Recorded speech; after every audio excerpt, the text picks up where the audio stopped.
WhatsApp ద్వారా పౌర సేవలు నారా లోకేష్ గారి చొరవతో ఇప్పటికి 161 రకాల పౌర సేవలు వాట్సాప్ ద్వారా ప్రవేశపెట్టారు, అందుతున్నాయి. ఇంకా అనేక సేవలని ప్రవేశపెట్టే అవకాశం ఉంది త్వరలో. అవి సుమారుగా 500 సేవలకు తీసుకురావాలని చెప్పి నారా లోకేష్ గారి కోరిక. సేవలు చాలా అద్భుతమైన సేవలు.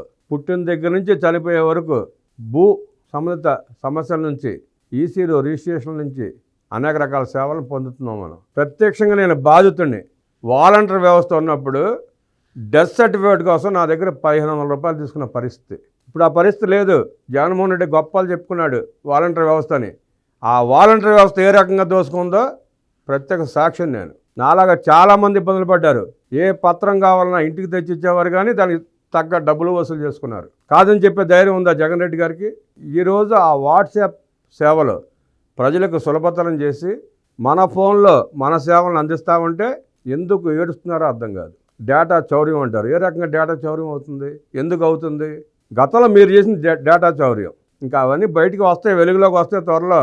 వాటిలో కూడా మీరందరూ దోషులే. ఎలాగైతే ఆధార్ కార్డు సేవలు అందిస్తుందో కేంద్ర ప్రభుత్వం, ఇప్పుడు వాట్సాప్ ద్వారా ప్రజలకు కావాల్సిన సేవలు అందిస్తుంది రాష్ట్ర ప్రభుత్వం. ఏమీ చెప్పుకోవడానికి లేక, ఏడవడానికి లేక ఏదో ఒక నిత్యం ఆరోపణ చేయాలి ప్రభుత్వం మీద. మంచి చేస్తే జగన్ రెడ్డి గారికి కడుపు మంట. ఎందుకు అంత ద్వేషం చెబుతాడో అర్థం కాదు.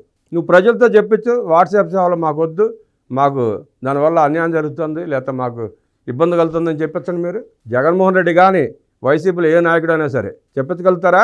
సులభంగా వాట్సాప్ ఓపెన్ చేసి నీకు కావాల్సిన సేవ పొందుతా అంటే దాని మీద కూడా పడేడుస్తున్నారు వీళ్ళు. ఆ వాట్సాప్ సేవలు తీసుకురావడంలో ముఖ్య భూమిక పోషించింది నారా లోకేష్ గారు. అదే వీళ్ళు ఏడుపు అనుకుంటా. జగన్ రెడ్డి గారికి ఎట్లాగో రాజకీయంగా స్థానం లేదు ప్రజల్లో. ఏదో గెలిచాడు, ఏదో అయ్యాడు, ఏదో చేశాడు, ఏదో దోచుకొని వెళ్ళిపోయాడు.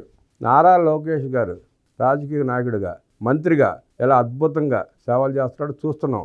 ఆయన స్థాయికి చేరుకున్న పరిస్థితి ఈ వైసీపీ పార్టీలో ఎవరికీ లేదు. ఆయన పేరెత్తే అర్హత కూడా లేదు వీళ్ళు ఎవరికి.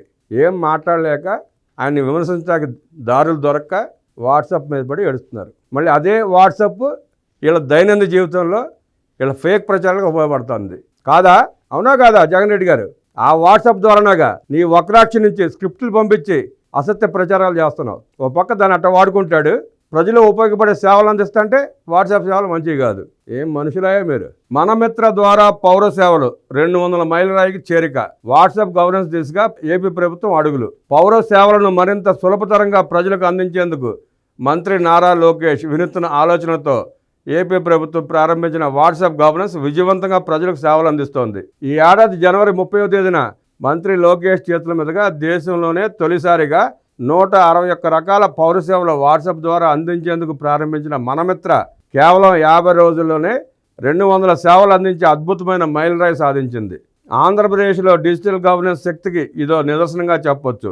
పౌర సేవలను సమర్థవంతంగా, సులభతరంగా అందుబాటులోకి తేవడం ద్వారా ప్రజలకు సౌలభ్యంతో పాటు పాలనలో పారదర్శకతను పెంచే లక్ష్యంతో మంత్రి గత ఏడాది అక్టోబర్ 22న ఢిల్లీలో మెటా ప్రతినిధులతో ఏపీ ప్రభుత్వం తరఫున ఒప్పందం చేసుకున్నారు. ప్రజలు వివిధ రకాల పౌర సేవల కోసం కార్యాలయాల చుట్టూ తిరిగే అవసరం లేకుండా చేసేందుకు ఈ కార్యక్రమానికి శ్రీకారం చుట్టారు.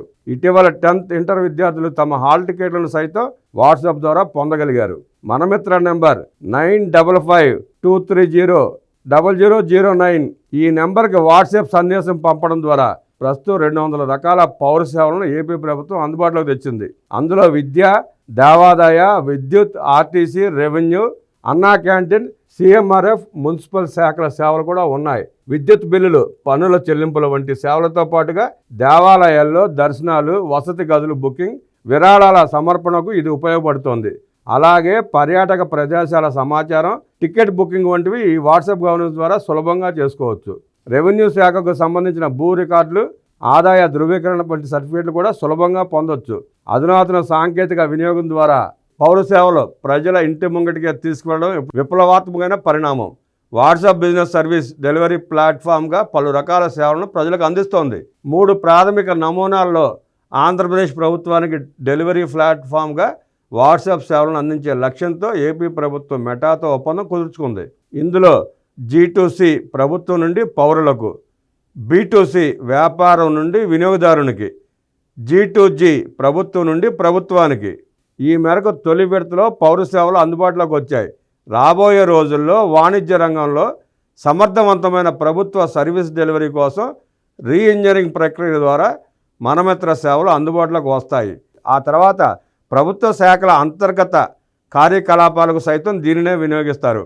వాట్సాప్ గవర్నెన్స్ ద్వారా ఎటువంటి అవాంతరాలు లేకుండా వేగవంతంగా ప్రజలకు ప్రభుత్వ సేవలు అందనున్నాయి. మనమిత్ర వాట్సాప్ గవర్నెన్స్ సేవలు 200కు పెంచినట్టు విద్యా, ఐటీ, ఎలక్ట్రానిక్స్ శాఖల మంత్రి నారా లోకేష్ తెలిపారు. ఈ ఏడాది జనవరిలో 161 సేవలతో ప్రారంభించిన మనమిత్ర ఆనతి కాలంలోనే 200 సేవలు అందించి అద్భుతమైన మైలురాయి సాధించిందన్నారు. ఏపీలో డిజిటల్ గవర్నెన్స్ శక్తికి ఇదో నిదర్శనమని చెప్పారు. పౌర సేవలను మరింత అందుబాటులోకి తీసుకురావడం, సమర్థవంతంగా అమలు చేయడం ద్వారా ప్రజలకు సౌలభ్యం, పారదర్శకతను పెంచుతుందని అభిప్రాయపడ్డారు. సామాన్యుల ప్రయోజనం కోసం పౌర కేంద్రీకృత సేవలను తాము విస్తరిస్తూనే ఉంటామని స్పష్టం చేశారు. మనమిత్ర కోసం నెంబర్ లేని వాళ్ళు ఇంకోసారి నోట్ చేసుకోండి. 9552300009. మరొకసారి 9552300009కు సందేశం పంపాలని నారా లోకేష్ సూచించారు. ఇప్పుడు కాస్తో కోస్తో జగన్మోహన్ రెడ్డి గారి పార్టీకి కూడా కొంతమంది కార్యకర్తలు, కొంతమంది ఓటర్లు ఉన్నారు.